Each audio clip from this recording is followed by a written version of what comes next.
ہمارے علاقے میں غیر مقلد نے اعتراض کیا ہے کہ تمہارے امام صاحب کے ہاں تمہارے امام صاحب ماں کے ساتھ بیٹے کا نکاح جائز مانتا ہے تو صریح نص کا انکار ہے، اور دلیل میں ہدایہ پیش کرتے ہیں کہ اگر کوئی آدمی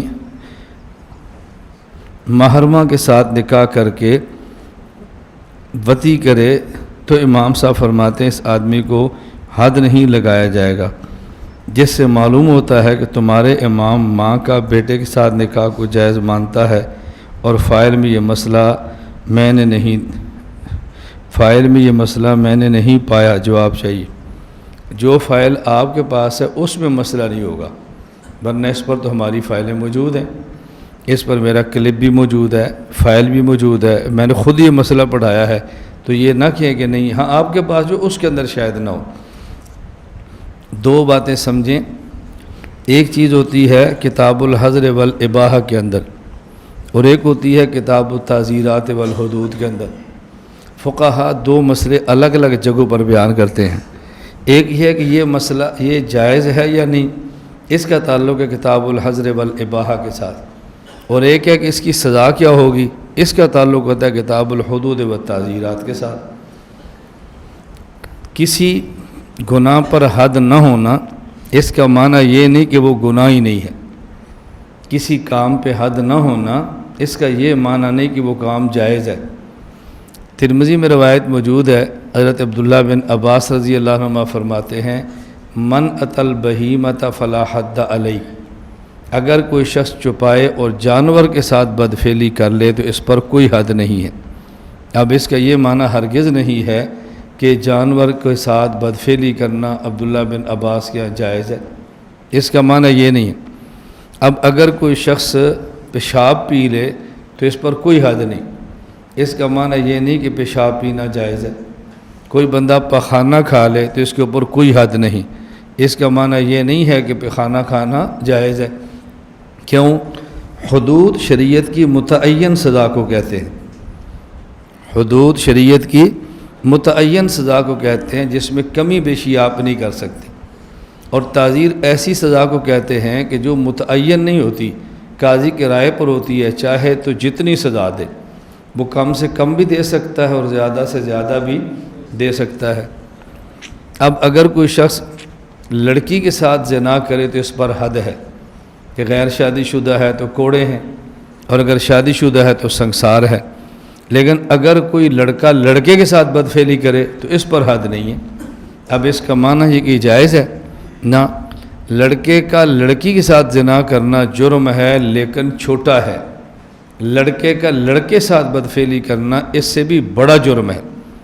اس کی وجہ یہ ہے کہ لڑکے کا لڑکے کے ساتھ ہم بستری کرنا یہ بعد از نکاح تو جائز ہے نا، کوئی ایسا مرحلہ آتا ہے کہ جس میں شریعت جائز کہتی ہے، اور لڑکے کا لڑکی کے ساتھ بدفعلی کرنا لڑکے کے ساتھ، اس کے جواز کی کوئی بھی صورت نہیں ہے۔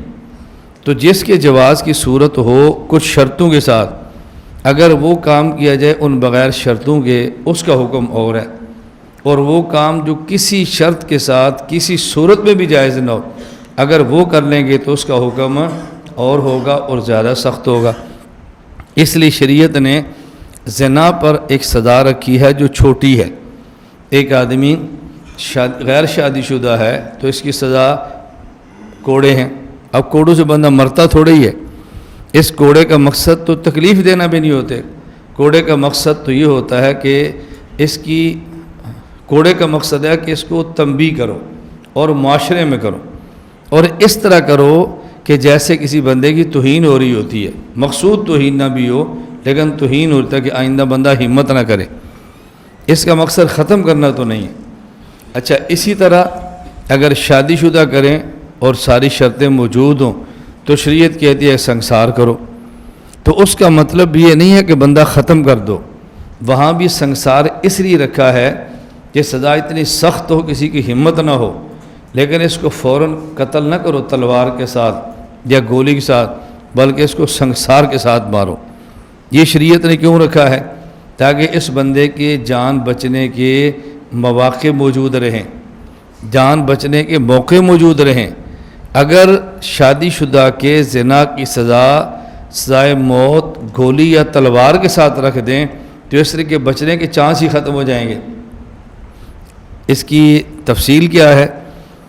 اگر کوئی شخص زنا کرتا ہے تو رجم ہوگا، لیکن شرط یہ ہے کہ 4 گواہ ہوں، اور گواہ ایسے ہوں جو یہ کہے کہ ہم نے اس مرد کو اس عورت کے ساتھ ایسے دیکھا ہے کالمیر فی المکحلہ، جس طرح سرمچو سرمے دانی کے اندر داخل ہے، یوں دیکھیں۔ اب اس طرح 4 بندے کسی کو دیکھیں، اس کی شاید ہماری پوری 1450 سال اسلامی تاریخ میں کوئی مثال نہ ہو، اور ایسا گواہ ملنا بھی شاید ممکن نہ ہو کہ اس حالت میں دیکھیں۔ اسی وجہ سے زنا کی حد میں مرد کی گواہی معتبر ہے، عورت کی گواہی معتبر نہیں ہے۔ ایسی حالت میں عورت دیکھنے کی ہمت نہیں کرتی نا، عورت کے اندر حیا طبعاً بنسبت مرد کے زیادہ ہے، عورت کیسے اس کو دیکھے گی؟ اس لیے گواہی مرد کی ہو، اور ایسی گواہی مل نہیں سکتی۔ اس لیے جب بھی سنسار ہوگا شادی شدہ بندے کو زنا کی وجہ سے، تو وہ شہادتوں کی بنیاد پر نہیں ہوگا، اقرار کی بنیاد پر ہوگا۔ رسول اکرم صلی اللہ علیہ وسلم کے دور میں حضرت ماعز اسلمی رضی اللہ تعالیٰ عنہ کو سنسار ہوا ہے تو شہادتوں کی وجہ سے نہیں بلکہ اقرار کی وجہ سے، اور اقرار بھی بندہ ایک بار نہ کرے، 4 بار کرے۔ یہ 4 مرتبہ اقرار کرنا اس کا، یہ 4 مرتبہ گویا شہادتیں ہوں گی۔ اب اگر اس کی سزا قتل ہو تلوار کے ساتھ یا گولی کے ساتھ، 4 مرتبہ اقرار کر لیا، اس کی گردن اڑا دو، بچنے کے کوئی چانس نہیں ہے۔ شریعت نے کہا نہیں رجم کرو، کیوں؟ اگر اس کو پتھر شروع ہو جائیں اور پتھر لگتے ہی کہہ دے میں نے جھوٹ بولا تھا، کہا چھوڑ دو اس کو۔ 10-15 پتھر کھانے کے بعد کہہ دے میں نے جھوٹ بولا، چھوڑ دو۔ اب دیکھو شریعت کا کرم کتنا ہے، شریعت نے رعایت کتنی کی ہے۔ نمبر 1 سنسار کے لیے ضروری ہے کہ زنا ہو اور شادی شدہ ہو۔ کیوں؟ کنوارے کے پاس تو بیوی تھی نہیں، بیوی لڑکی ہے تو اس کے پاس شوہر نہیں ہے۔ شادی شدہ کے پاس تو اپنی ضرورت پوری کرنے کے لیے مرد یا مرد کے پاس عورت موجود ہے۔ اب اس کا جرم کرنا بہت سنگین تھا، اس لیے سزا اس کو سنگین دی ہے، لیکن سنگین سزا کے لیے 4 گواہ ایسے کہ کالمیر فی المکحلہ، ایسے گواہ ملتے نہیں۔ اگر ایسے گواہ نہیں ہیں تو 4 مرتبہ اقرار کرے۔ تو جس آدمی کو پتہ ہے کہ میرا جرم اتنا سنگین ہے کہ اس کی سزا سنسار ہے تو اعتراف نہ کرے۔ تو جب اقرار کر کے خود تیار ہو گیا ہے، شریعت کہتی کر دو سنسار۔ تو جرم کے سنگین ہونے کی وجہ سے سزا سنگین ہے، اور پھر شریعت نے رعایت کتنی دی ہے، گواہیاں سخت رکھی ہیں، ایسی گواہیاں ملیں گی نہیں۔ یہ 4 مرتبہ اعتراف کرے گا، اور اگر دوران سنسار یہ بندہ اپنی گواہی سے رجوع کر لے تو اس کو وہیں چھوڑ دو۔ اب بتاؤ شریعت نے اور کتنی رعایت فرمائی ہے۔ اب اس کے بعد لڑکے کے ساتھ لڑکا، یہ ایسا کام ہے کہ جس کی کوئی گنجائش ہی نہیں ہے، اس لیے اس کی سزا بہت سخت رکھی ہے، اور وہ سزا متعین نہیں کی، قاضی کے حوالے کر دی، قاضی جو چاہے سزا دے۔ اب بات سمجھو، اگر لڑکا اور لڑکی غیر شادی شدہ ہیں، یہ زنا کر لیں تو سزا کتنی کم ہے، کوڑے مار دو، کوڑے مار دو۔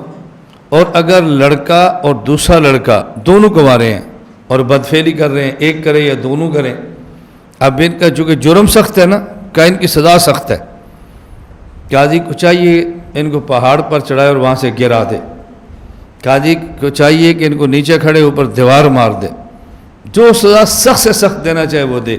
اب یہ جو قاضی کے حوالے کیا ہے، لڑکا کنوارا لڑکی سے زنا کرے تو کہتے ہیں کوڑے مارو، اب یہ سزا نرم ہے اور نام حد ہے، اور قاضی جو لڑکے کو نیچے کھڑا کر کے اوپر سے دیوار گرا رہا ہے یا لٹا کے دیوار گرا رہا ہے، یہ سزا سخت ہے اور نام تعزیر ہے۔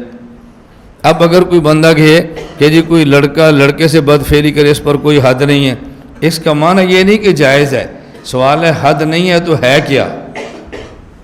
یا تو کہ نا کچھ بھی نہیں ہے، یہ بات اور ہے، یہ نہیں کہ کچھ بھی نہیں ہے، کہ جی تعزیر ہے۔ تو امام ابو حنیفہ رحمۃ اللہ علیہ فرماتے ہیں اگر کوئی شخص اپنی والدہ سے نکاح کرے اور پھر اس سے ہم بستری کرے، اس پر حد نہیں ہے، وَلَٰكِن يُعَذَّرُ، حد نہیں ہے، تعزیر ہے، اور تعزیر قاضی کے حوالے ہے، وہ جتنی سخت سزا دینا چاہے وہ دے دے۔ اب کنوارا لڑکا کسی اور سے زنا کرے، اس کے لیے فرمایا کہ اس کو 100 کوڑے مار دو، اور اگر اپنی ماں سے کر لے تو کہا صرف کوڑے نہ مارو، اس کو قاضی اس سے بھی سخت سزا دینا چاہے تو دے سکتا ہے۔ تو امام صاحب اس کو بڑا جرم تصریح فرما رہے ہیں حد کا انکار کر کے، یا چھوٹا جرم فرما رہے ہیں؟ تو بڑا جرم کہہ رہے تھے۔ اس لیے اس بات کو سمجھ، میں بارہا کیوں کہتا ہوں بھائی، فقہ تو نام ہی سمجھ کا ہے، تو جس آدمی میں فہم نہیں ہوگی مسائل فقہیہ سمجھے گا کیسے؟ میں 2 باتیں ہمیشہ کہتا ہوں کہ جو ہمارے مخالف ہیں وہ سمجھتے نہیں ہیں تو مخالفت کرتے ہیں، اور ہم سمجھتے نہیں ہیں تو جواب نہیں دے سکتے۔ وہ سمجھ جائیں تو مخالفت ختم کر دیں، اور ہم سمجھ جائیں تو جواب دے لیں۔ ہمارے دورہ تحقیق المسائل کا بنیادی مقصد یہ ہے کہ ہمارے حضرات کو اپنے عقائد سمجھ آئیں، اپنے مسائل سمجھ آئیں۔ ایک تو ان کو اپنے مسئلے پر شرح صدر ہو، یہ کبھی بھی چھوڑیں گے نہیں۔ نمبر 2، اپنے مسئلے پر شرح صدر ہوگا تو پھر دوسرے کو جواب دینا بہت آسان ہوگا۔ ہمیں دوسروں سے غرض نہیں ہے وہ کیا کرتے ہیں۔ میں نے آپ کی خدمت میں صبح بھی عرض کیا کہ ہم پورے دورہ تحقیق المسائل میں اپنے عقیدے کے مخالف جو لوگ بطور مقتدا کے ہیں، ہم جن کو غلط سمجھتے ہیں، جو ان کے بانی بھی ہیں، نہ ہم نام لیتے ہیں، نہ کیچڑ چلتے ہیں، نہ ہمیں اس سے غرض ہے۔ ہمیں غرض صرف یہ ہے کہ اپنا عقیدہ بیان کریں۔ اگر اس کے خلاف کسی نے غلط عقیدہ دیا ہے تو اس کی تردید دلیل کے ساتھ کریں۔